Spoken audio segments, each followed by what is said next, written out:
Hi, my name is Dan Schnell. Welcome to my Roy Rogers and B Western Collectibles room. My family refers to it as my Roy Rogers Museum.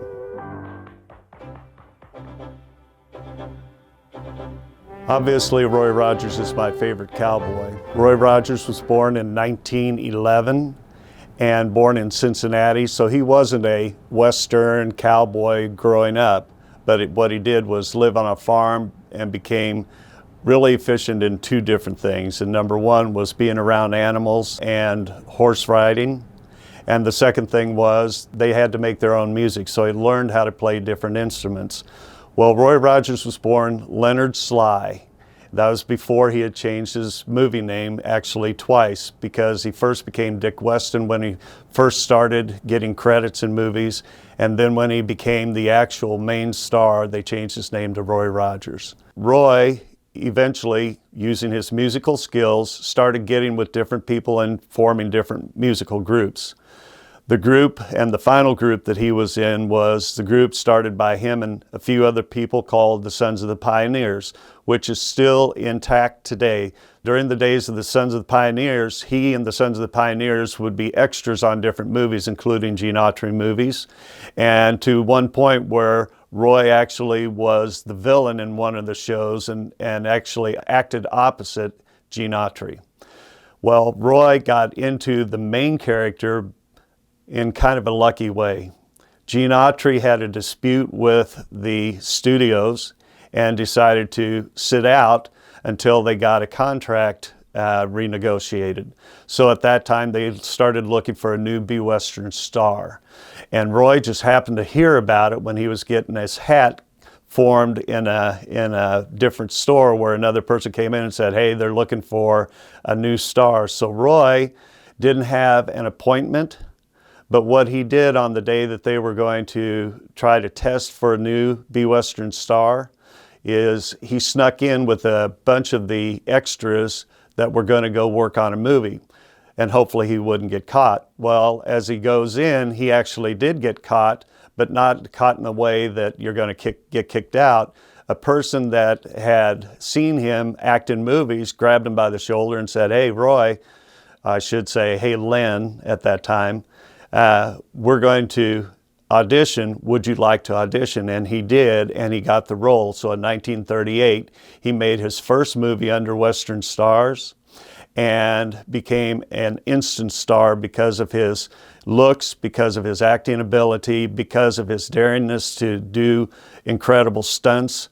And actually kind of got lucky because at that time in his first movie, he had to find a horse.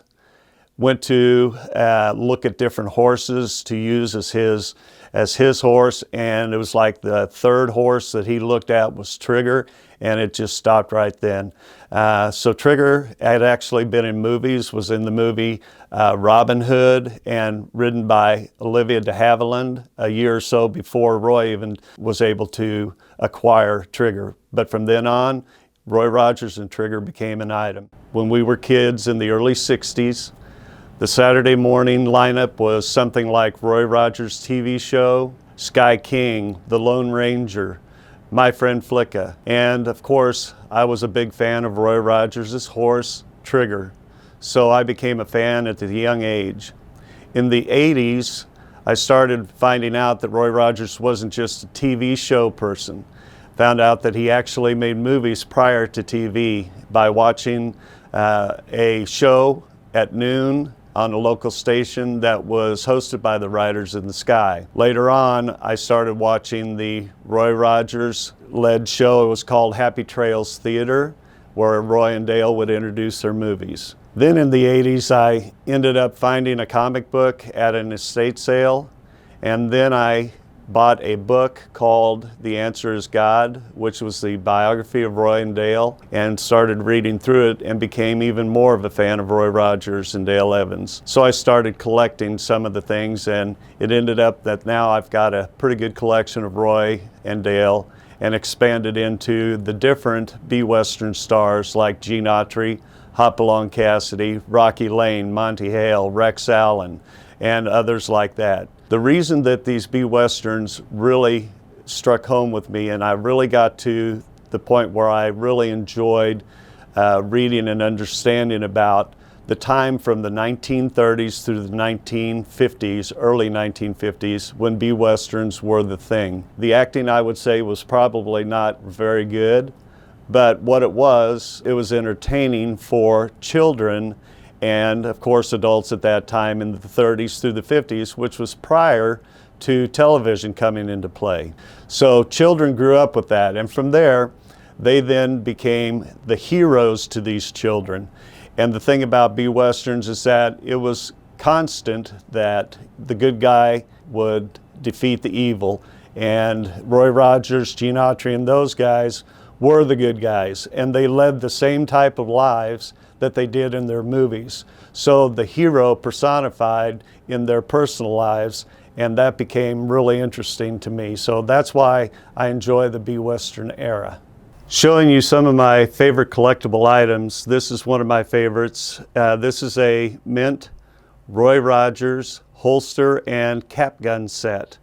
And the reason that this is important to me is because I actually purchased this from Roy Rogers' son, and that is Roy Rogers Jr., or as he goes by, Dusty. This item I purchased down at an antique store in Ozark when Dusty had a booth down there. I think he still does.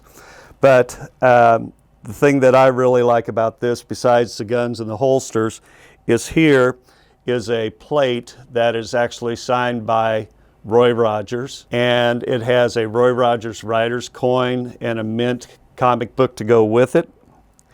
And on the back, it's actually signed. It says created by Roy Rogers Jr., Dusty, on 3/4/17. Very seldom do B-Western stars star by themselves. Each of them typically have a sidekick, and those sidekicks could be either serious or they could be a comical type of a sidekick. There were some really great sidekicks throughout the years. The Lone Ranger had Tonto, for example. These B-Western stars had many of those that were great, great actors, but the best one to me was Gabby Hayes. Gabby Hayes, when he first grew up through the silent films and through the theater, was more of a Shakespearean actor. Ended up that he went to Hollywood and found his niche in the movies and started out, whether it was serious acting, but they found out later that he was such a great comical person. He ended up growing a beard, went without his teeth, and so on, and created a character called Gabby Hayes. Sometimes would call him Wendy. But Gabby Hayes ended up having a TV show in the 50s called The Gabby Hayes Show, and was as popular with the children as a lot of the B-Western stars. Gabby was a sidekick to Roy Rogers, Gene Autry, a lot of them in the B-Westerns, but also John Wayne and Randolph Scott. Now, this is an item that I have that is, I think, a one of a kind. This is an Arvin radio, and Arvin radios made this type of radio only in 1948 and 1949. At that time, Arvin came out with the Hopalong Cassidy radio, and that Hopalong Cassidy radio just boosted their sales tremendously. I think that this is a prototype for the same type of thing through Arvin that they were going to use for Gabby Hayes. This is professionally done. You could tell with the different colors and the writing on it. Gabby Hayes was known for several different sayings, and one of the biggest ones was, "You're darn tootin'." And that's what they have written on here, "You're darn tootin', your friend Gabby Hayes." I did speak with people from the that are historians with the Arvin Company that is now defunct. They don't know anything about this radio. I purchased it from a person in Chicago, and I really think that this is a prototype that they were going to try to produce the Gabby Hayes radios. It definitely is a professionally done radio, but this is one of my favorite collectibles that I have, one of a kind. Roy Rogers, Gene Autry, Hopalong Cassidy always promoted clean living for the youth of the United States. And Roy Rogers had what was called the Roy Rogers Club, and it had millions and millions of little children worldwide that joined the Roy Rogers Club. They would go to theaters, and the theater manager would run a certain segment that had Roy and the Writers Club would do different things. So I have here the Roy Rogers Writer Club rules, and one of them, number one, is be neat and clean. And several of the items, in fact, a lot of the items that these B-Westerns would promote would be health items. What I have here is a very rare Roy Rogers step stool. And you can see, as it says on here, always be neat, Roy Rogers. And I can always imagine a little boy or girl climbing up to the sink or climbing up on their bed using their Roy Rogers step stool. The thing that's neat about this, and as you turn it, it opens up, and it's also a shoe shine kit.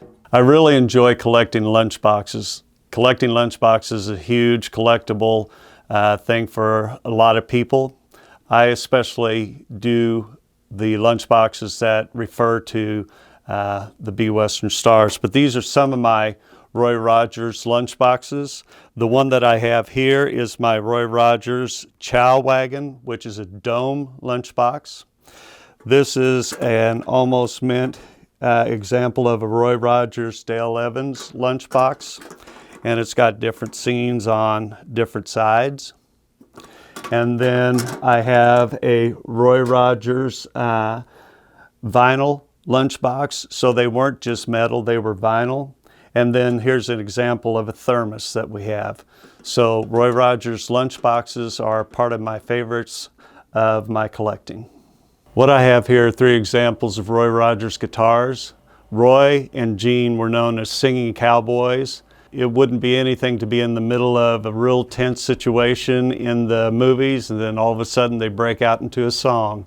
These were things that children really craved to have as kids. This is a Roy Rogers guitar, and these two are examples of different types of Roy Rogers guitars that were out there. And you can find Gene Autry and also, believe it or not, Hopalong Cassidy guitars. So they weren't just made back in the 50s. They've made reproductions since then, and it's a popular item with collectors. What I have here are my two probably most expensive but also rarest of the Roy Rogers comics. The one that I'm holding here, the blue one, this is the very first Roy Rogers comic that was produced in 1944. And the thing that makes this rare is because this was before any kind of a Roy Rogers series was set up. And this is what's called a 4-color. And from what I understand, Roy Rogers was the first 4-color comic where they actually took the photograph and put it on the comic book. So this is very rare, hard to find, and you just don't see very many around. This one over here is when they actually started the series, and both of these are made by Dell Comics, but they actually started a Roy Rogers series.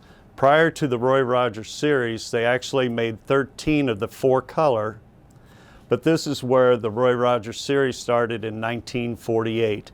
This is the Roy Rogers #1. And they made 145 of the Roy Rogers series that were monthly, and then later on, as in the later 50s, became bi-monthly. But these are two of my favorite comics. The fun aspect of collecting, whether it's Roy Rogers or any other type of collector items, is that you develop a relationship with other collectors, whether it's through buying and selling or finding out that they actually have collections. There was a collector that lived in Raytown and then moved here to Lee Summit that had just beautiful high-end Roy Rogers items. And the reason that I enjoyed working with him is that he knew everything about Roy. He was a little bit older than me, but he grew up through that era. And he had some really rare items that I enjoyed going over to see. And other people that worked like in the school district with me here in the Lee Summit schools that enjoy and grew up through the Roy Rogers eras in the, whether it's the 50s or the 60s, that understand what that era meant to them. For my family and me, we enjoy doing this. When we would go to different antique stores and the kids would go look for the items, they enjoyed that thrill of the hunt, which is part of the fun going to estate sales and garage sales, is you never know what you're going to find, whether it's Roy Rogers items or it's other items that you like to collect. What I like to do is buy and sell on eBay and Facebook Marketplace, and no matter what it is, it doesn't have to be a Roy item. It could be anything that I think that I can turn. And the thrill of the hunt is trying to find something that you think you can make a profit off of. And sometimes you win, sometimes you lose. But our family really enjoys it, even though Jeff, Andrew, and Haley will sometimes say, oh, the Roy Rogers stuff. But whenever they have friends over, the first place they take them is downstairs to see our Roy Rogers Museum in the basement of our house. Thank you for watching this video. I'd like to thank my son Andrew, who gifted this film for my Christmas present this year, so 2020 wasn't all that bad. I had been on him to try to film my collection so I could put it out on the internet for people to see. But I'd also like to thank Kellen McCoy. Kellen is producing, filming, and editing this video. And if you like this video, please contact Kellen and he will try to work out something for you too. So, as Roy Rogers used to say at the end of his Happy Trails Theater show, goodbye, good luck, and may the good Lord take a liking to you. Or as Dale Evans, as she wrote in her song, Happy Trails to you. Thank you for watching. Happy trails to you until we meet again. Happy trails to you. Keep smiling until then. Happy trails to you.